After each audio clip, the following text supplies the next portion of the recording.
10। मन जिसका दुर्बल और मूर्खतापूर्ण विचारों से भरा हुआ है, उसकी तुलना ऐसे उद्यान से की जाती है जिसमें बेकार के झाड़ झंखाड़ खरपतवार की बाढ़ आ गई हो। इनसे फलों की पैदावार रुक जाती है। यदि आपका मन भय, चिंता, निरुत्साह, घृणा, ईर्ष्या और जलन से घिरा हुआ है तो उसमें अन्य उदात्त श्रेष्ठ विचारों के लिए स्थान ही कहाँ है। झाड़ झंखाड़ और खरपतवार के साथ फूल नहीं खिल सकते। हर प्रकार की भूमि पर झाड़ झंखाड़ और खरपतवार बहुत जल्दी जड़ पकड़ लेते हैं। विराम। यदि उन्हें बहुत देर तक रहने दिया जाए तो वे सभी मूल्यवान पौधों का गला घोंट देते हैं। सबसे भयंकर और आमतौर पर पाई जाने वाली खरपतवार है चिंता। इसने असंख्य व्यक्तियों के जीवन या तो बौने बनाकर रख दिए हैं या नष्ट कर दिए हैं। विराम। चिंता शब्द की ध्वनि ही ऐसी है जैसे किसी शिकारी जानवर द्वारा किसी निर्जीव पशु का गला घोंटे जाते समय उस निर्जीव पशु के कंठ से निकली चिल्लाहट या हाय हो। जब शिकारी कुत्तों से भेड़ें त्रस्त होती हैं, जब बड़े जानवर से छोटा जानवर भयभीत होता है तो उनके कंठ स्वर से ऐसी ही चित्कार निकलती है। चित्कार से ही शायद चिंता शब्द बना है। किसी विद्वान ने ठीक ही कहा है, चिंता पुरुष का पौरुष और नारी का नारीत्व छीन लेती है। वह हमारी महत्वाकांक्षाओं को मार देती है, हमारे न्यायोचित प्रयत्नों का और दैनिक जीवन का गला घोंट देती है। विराम। वह भेड़िए की भांति हमारा गला घोंटती है, काटती है, हमारे जीवन रूपी रक्त को चूसती है, हमारी शक्तियों को, हमारी आशाओं को, हमारे लक्ष्य को, हमारी उदात्त इच्छाओं को टुकड़े टुकड़े कर देती है। वह हमें खाली, निराक्षय और निराशा बना देती है। चिंता क्या है? यह जीवन का दुस्वप्न है जिसके कारण हमारी अच्छाइयाँ दूर हो जाती हैं, सद्गुण नष्ट हो जाते हैं। चिंता हमारे शरीर से पोषक तत्वों को चूस लेती है। यह चिंता का सही चित्रण है। चिंता घर परिवार को कितनी हानि पहुंचाती है, इसका अंदाजा कौन कर सकता है। यह घर की आत्मा को मार देती है।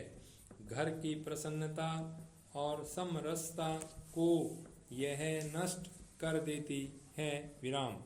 यह परिवार की शांति को भंग कर देती है।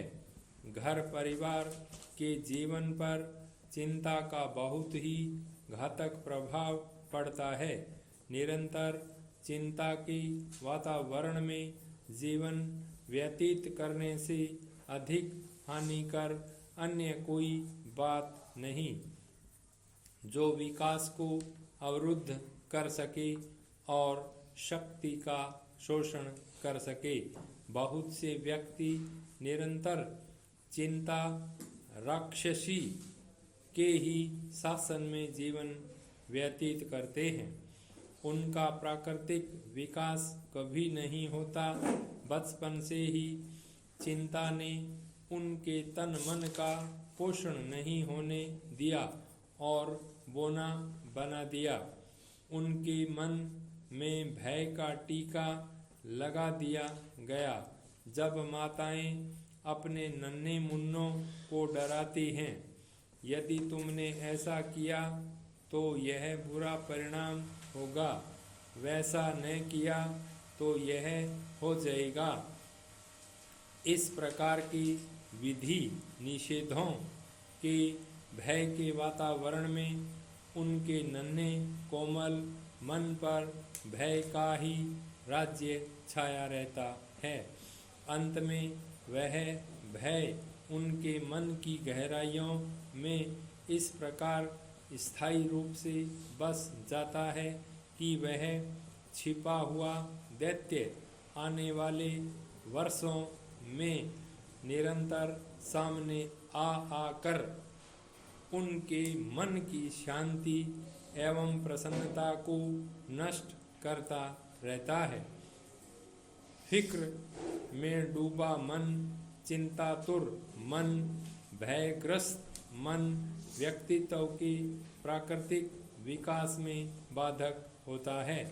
यह सबसे निम्न कोटि का भय होता है, जो व्यक्ति की अभिव्यक्ति को शख्सियत के कुदरती गुणों को प्रकट होने से रोक देता है, क्योंकि यह व्यक्ति को दब्बू बना देता है।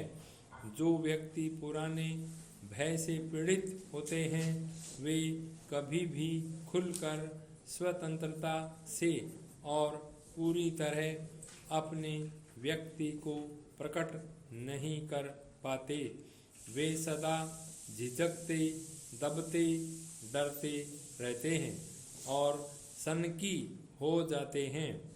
हर समय उनके सामने भय आ खड़ा होता है। एक माता है, उसका कहना है कि यदि वह परिवार की चिंता न करेगी तो वह अपने उत्तरदायित्व से हट जाएगी। वह परिवार के प्रति ईमानदार नहीं रहेगी। उसका मत है कि यदि वह अपने बच्चों के बारे में सोचेगी नहीं, चिंता नहीं करेगी, तो वह लापरवाह, आलसी और हृदयहीन हो जाएगी। वह किसी न किसी भय से ग्रस्त रहती है कि कहीं बच्चों को कुछ हो न जाए।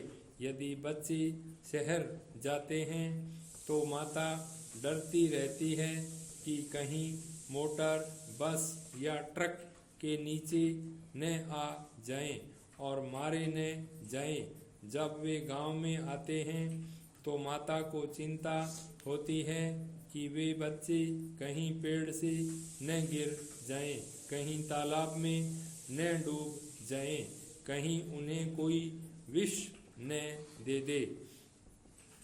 एक अन्य महिला है, उसका ईश्वर पर पूर्ण विश्वास है, परंतु उसका सारा जीवन भी चिंता करते और त्रस्त होते बीता है। पहले वह पुत्र पुत्रियों की चिंता किया करती थी, अब वह पोते पोतियों और नाती नातियों की चिंता से ग्रस्त रहती है।